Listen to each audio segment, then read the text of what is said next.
Israel can now legally execute Palestinian political prisoners.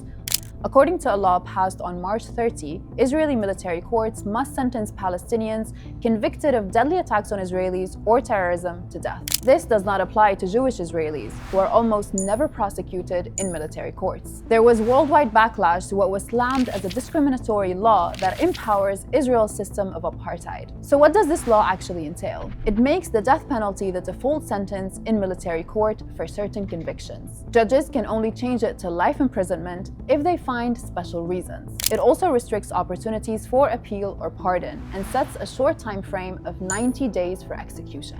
The law was introduced by far-right members of Israel's governing coalition, led by National Security Minister Itamar Ben-Gvir, who wore a news pin to the vote. But it passed in the 120-seat Knesset with 62 votes, which means it got support beyond the governing coalition, including from opposition parties. This isn't Israel's first discriminatory law that targets Palestinians. Only Palestinians from the West Bank are tried in military courts under Israeli Military Order 1651. These are opaque trials where they may not even be allowed to see the charges. Israeli settlers from illegal settlements, on the other hand, get civilian trials. There are more than 9,000 Palestinian political prisoners in Israeli prisons. 350 of them are children. Some 3,000 are administrative detainees held without charge or trial, according to prisoner support organization Al-Damir. The thousands of cases of mass rape, torture, and killing that happen in those prisons are widely documented. In 2024, leaked videos showed 5 Israeli soldiers brutally beating and sexually assaulting a Palestinian man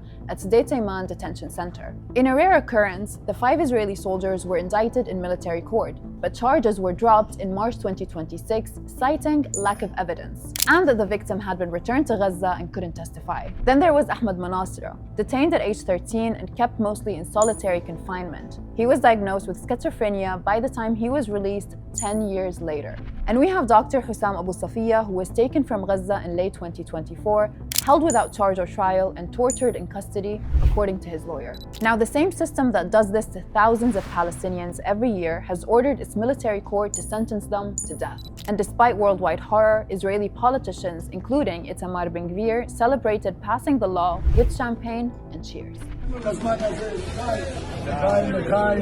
השר, על מה כל החגיגה? מוות למחבלים עבר היום, חוק מוות למחבלים, היסטוריה, היסטוריה.